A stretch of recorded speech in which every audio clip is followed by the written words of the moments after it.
Good morning students. Welcome to operating system class. Today we'll discuss about frames allocation algorithm. Okay. So actually this topic is based on the previous topics only. It is based on the demand paging, and demand paging is based on the virtual memory, and virtual memory is a part of our operating system. Virtual memory is a very important part of the operating system, and in the virtual memory is implemented by demand paging, and demand paging is depends on two algorithms. Demand paging, already I have explained demand paging. This demand paging is depends on two algorithms: page replacement and next frames allocation. Okay. Demand paging means based on the demand, the pages are swapped from your secondary memory to the main memory. So page replacement, and whenever CPU want to any page, that page is not exist in the main memory. Okay, if that page is not exist in the main memory, then what happened? The page should swap from your secondary memory to the main memory. So in order to swap a pages from a secondary memory to the main memory, here already we discussed the different types of algorithms. First in, first out. The last class we have completed. Least recently used, optimal. Okay, these three algorithms we used in a page replacement. Okay, now the next one is the frames allocation. Actually, when this frames allocation is used, actually what is why we are learning this topic? See, example, this is your main memory. The total main memory is divided into different partitions, and these partitions are called as frames, and in each frame one page is loaded. Example, this is your user process. User process is also divided into equal parts. So here these parts are called as pages. Okay? And whenever the CPU want to execute any page, then this page should swap from your secondary memory to the main memory for the execution. Okay, so that is why the size of the frame and the size of the pages should be same, because here the size of the page is 2 GB or 2 MB example. Here also the size of the frame should be 2 MB, and this is swapped and loaded into a frame. So that is why the size of the frame, size of the page should be same. Understood? And whenever the CPU want to execute any page, then what happened? First it will search in the main memory. If that page is there, then that is called as a hit, page hit. Okay, so whatever page the CPU want to execute, if that page is not exist in the main memory, then that is called as a page fault. So in the last class, for each and every page replacement algorithm, we calculate the page fault ratio. If it is a page fault is more, that algorithm is not good. Okay. So if the page fault is less, that algorithm is an efficient algorithm. You can select that algorithm. Okay, that we completed in the last class. Now here page frames allocation. Frames allocation means whenever the CPU want to execute any page, then what happened? That page should be swapped from your secondary memory to the main memory. So a frame should be allocated to a process. Frame should be allocated to a page in order to execute a page. So whenever any CPU want to execute any program, any page, then operating system will allocate a frame to a process, so that process can be executed.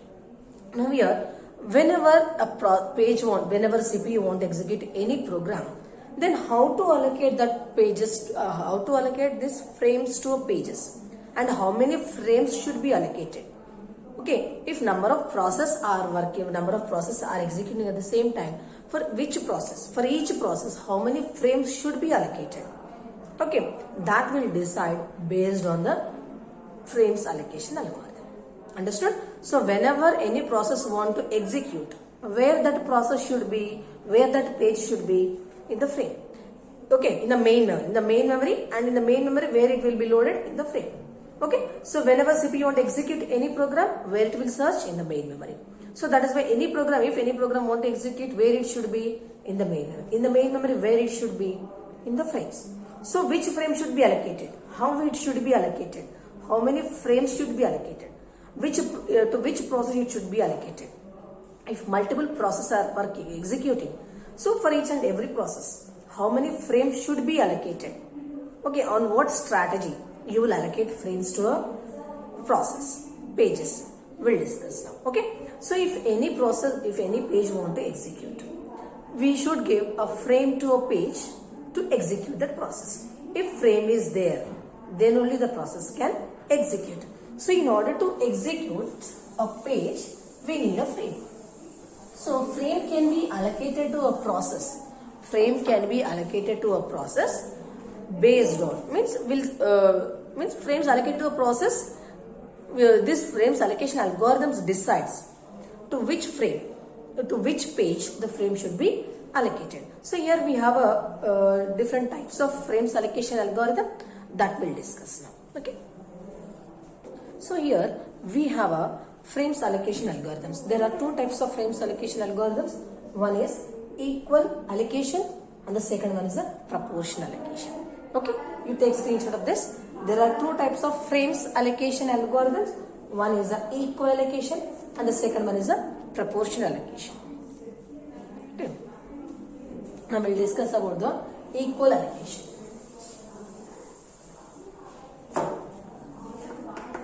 Equal allocation. So in the name itself you have a definition. Equal allocation. So for each example, there are two processes. Okay, and the main memory is there. This is the main memory. So these are the frames and these are called as the pages. Okay, this is process 1 page and this is process 2 page. Using a equal allocation, equal frame allocation algorithm, what happened for each and every process? Okay, for each and every process, whatever frames are there in the main memory, that will be equally allocated. Okay, equally allocated means, example here how many frames we have? 6 frames, 1, 2, 3, 4, 5, 6. 1 to 6 frames we have. Here 1, 2, 3, if you want you can take 4 pages also, no problem. Okay, these are the pages. So total 6 frames. Okay, frames are 6. How many process we have? Process 2. Okay, so the total frames divided with the number of process. So how many? 3. So for each and every process, equal number of frames allocated.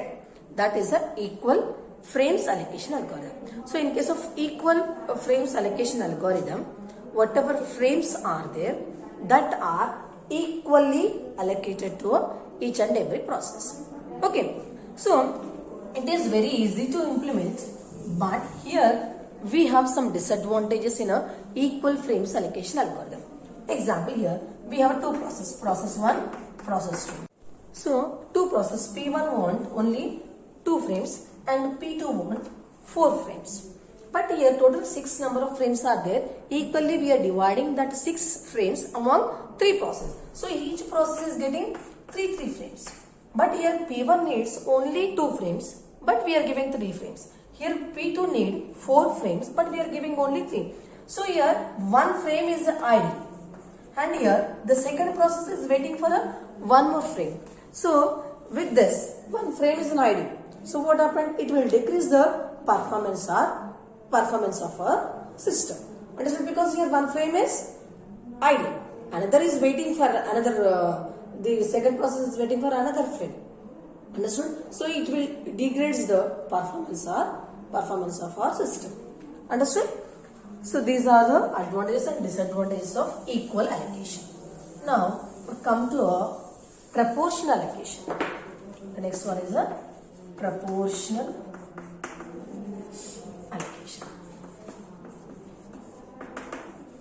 So in a equal allocation method, we have some disadvantages, and that disadvantages can be overcome by using a proportional allocation, proportional frames allocation algorithm. This is proportional frames allocation algorithm. In this, the frames are allocated to a process. Frames are allocated to a proper process which is proportional to the size of the frames. Okay. So, example, here we have a 6 frames. Here we have a 6 frames. 2 process we have. Okay, this is the first process. This is the second process. Okay, total number of frames 6.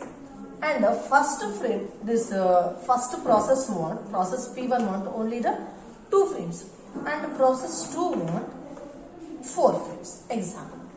So it is means here the frames are allocated to a process based on its size. Okay, means which is proportional to the size of the process. So here we are following a simple formula.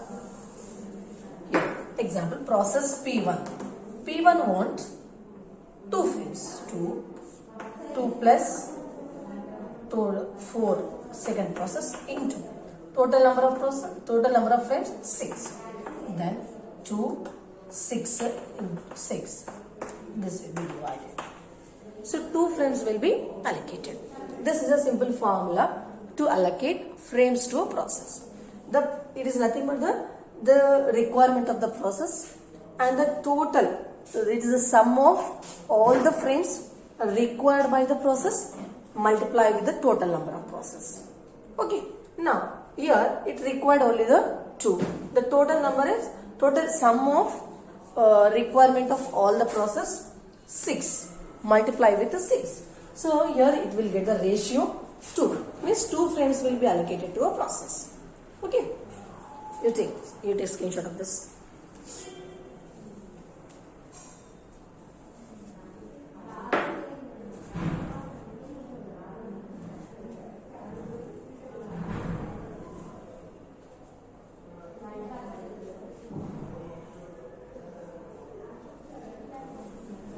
Now same you can calculate for a P2 also.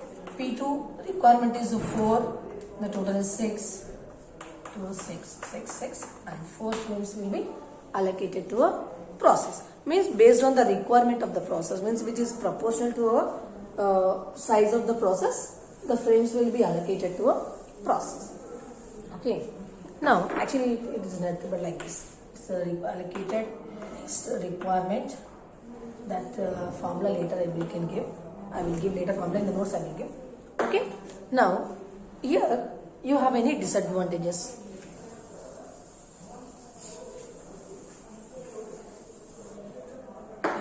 First we have advantages because based on the size of the process, frames are allocated to a process. Okay. So here we are not wasting a time and this memory for the process. Okay. So using this method, the first advantage is you can increase the utilization of the CPU and frames are not idle based on the requirement of the frames. How much requirement the pages requirement is there for each and every process, only that many frames are given to a process. Okay. Now the next proportional to the frames, we have more number of advantages, but every time you need to calculate how many frames should be allocated to a frame. Only that disadvantages we have in a proportional frames allocation method. The next we have one more type of frames allocation, that is the global and local frames allocation method. Frames allocation method. So in this, see, using two methods, we discussed equal and proportional. Then what happened? The number of frames are allocated when they request when they request frames for the execution, and whatever method we followed, that is the static. And dynamically depends on the requirement of the pages. Frames can be allocated, and whatever frames allocated to a process, that can be dynamically changed. Okay. So dynamical means whenever the page is requesting for a frame. After example, we have a main memory. and we have two process. Okay, so one frame is allocated to one process, and next it required more number of frames. Then what happened? This example, this P1 we have given 3 frames, and this we have given 3 frames. But here example P1 want one more frame. Then what happened? Whatever frame is allocated to next process, if that frame is idle, then allocated to a P1 dynamically. Okay, not at the beginning. Whenever it is requesting, at the time of request only, the frame is allocated to a process. That is called as a dynamic allocation. Okay, so in dynamic allocation also, here we have two methods. One is a global and the second one is the local frames allocation method. Okay, so actually what is a global and what is a local? We'll discuss. Example, this is a main memory. Main memory, here we have 1, 2, 3, 4, 5, 6, 8 frames we have, and two process with the 4 pages. Okay, and these are all frames, and this is a process 1, this is a process 2, 4 pages. Okay, so at the time of execution only, we allocated 4 frames to the process P1 and 4 frames to the process P2. Okay, so if we'll take the global allocation method. So global allocation method, actually what happened is, whenever frames allocated to a process, okay, 4 frames allocated to a P1.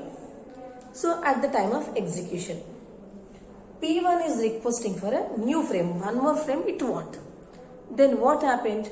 It can take any frame from the available. Okay, example, here this 4 frames for a P2 and this 4 frames for a P1. Here P1 is requesting for one more frame. Then what happened? If any frame is free with the P2, then that frame is allocated to a P1. Understood? It can take any frame allocated to another process. Understood? That is called as a global frames allocation. Understood? Using a global frames allocation, what happened? If any process is requesting for a more number of frames, then it can take that requested frame, it can take a new frame from any frames which are already allocated to another process. Understood? So here, what advantages we have? Okay, what advantages is, the process can take frame from any other process. Okay, it can take frame from any other process. Okay, that is the first advantage. And the second one is throughput will increase. Okay, so if according to the requirement, we are giving the frames, so it can increase its execution. Okay, it will decrease the execution time and the more number of pages will be executed. If more number of pages will be executed means throughput will be increased. Understood? So these are the advantages of global frame. So using this global replacement, what happened? Whatever frames allocated to a process, that number can be increased. Why the number can be increased? Because it is taking frame from another process also. Means it is taking a frame which is allocated to another process also. So in that way, the number of frames allocated to that process will be increased, and next throughput will be increased. Okay, throughput will be increased, and execution time will be decreased. Means it is taking a more number of frames. It is no need to wait. It can continue its execution. Understood? Now come to the second one, local replacement. Local replacement, actually what it is, example, in this example only we'll see. Here we have a main memory. Main memory consists of 8 frames. So we followed equal frames allocation method. Process P1 we have given 4 frames and process 2 we have given 4 frames. If the operating system is following, local frames allocation method, then what happened? Here we have given 4 frames to the process P2. if the P2 want a new frame, then it should take from the available frames allocated to that frame only. Means it cannot take frames from other process.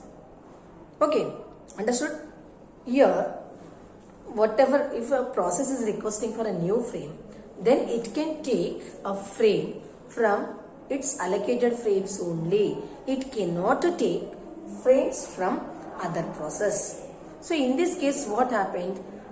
Example, if you have given a 4 frames, then the number of frames allocated to that process will not increase. And here we have in 2 types also, we have page fault ratio. Okay, if the page is not there, they need to swap. Understood? So here global replacement is not there. If the global replacement is there, number of frames allocated to that process will be increased. But if the local replacement, the number of process allocated to that process will not increase. Understood? Here actually what happened is, compared to global replacement, global frames allocation method, we have a few disadvantages. Because here compared to the global replacement algorithm, the execution time will be increased, throughput will be decreased, because we are giving a fixed number of frames. Okay, means the process need to take a frame which is allocated to that process only. It cannot take frame from other process. So in that, if it want a new frame, then it need to wait. Okay, that process need to wait so that the frames allocated, at least one frame allocated to that process will be released. Means if the page fault, if the swapping is done, then the frame will be released and that frame will be allocated to that process. But it cannot take frame from another process. That advantage we have in a global frames allocation method. Understood? So this is about your frames allocation. So in the frames allocation, actually what happened, whenever any process in a multi-programming environment, if more than one process is working, then it is these 2 processes or more than one process is requesting for execution, then how to allocate that frames to a process? Okay, how many number of frames to which process the frame should be allocated? That can be decided by using 2 algorithms. The first one is a equal frames allocation, the second one is a proportional. In equal frame allocation, what happened, for each and every process, equal number of frames will be allocated. Okay, the process size is less or not. Okay, so for each and every process, we'll allocate equal number of frames. If you have a 10 frames and 2 processes, then for each and every frame, for each and every process, 5 frames will be allocated. Now to come to the second one, in a proportional frames allocation method, instead of allocating all the frames, means instead of allocating frame equally to each and every process, based on the size of the process, frames will be allocated. So in order to allocate frames to a process, here we are calculating the ratio, requirement ratio of that process. For that, I'll write the formula once you note down that formula. So for the proportional frames allocation, here we have this formula. Okay, so in order to allocate frames to a process, first you need to check out the requirement, the number of frames requirement for the single process divided with the total requirement of all the process. Okay, and into means next with the you multiply that with the total number of frames. So in the previous example, what I have given example, first process 2 frames and the second process 4 frames I have given. First process 2 and the second process is 4. Then first process requirement is 2. The next process here is equals to 2 plus 4 because it is a sum of all the requirement of all the process. Then it is a 2 plus 4, 6 into the total number of frames. How many? 6 example. Then 2, 6. Multiply this 6. So the requirement is a 2. Okay. So this is about proportional frames allocation. Okay. Just you note down this formula. Here M is the total number of frames and S is the total requirement of all the process. Total frames requirement of all the process, and it is a requirement of a single process. Which frame you are calculating the ratio? Now, The last one, what I've explained, dynamic, global, and local frames allocation. So in this, what happened? If you have given a few like 3 or 4 frames to each process, and that process want a new frame, then what happened? That process can take frame from available frames, and that available frames can be of any other process. Means there is no local and there is no global. Wherever frame is free in the main memory, that frame can be taken by that process. That is a global frames allocation method. Now come to the local frame. Local frames allocation method. The local frames allocation method, what happened? Example, if that process want a new frame, then that process cannot take from another process. How many frames are allocated to that process? Only from that frames only that process can take. Means this process cannot take frames from any other process. Okay, understood? So this is about your frames allocation algorithm. Okay.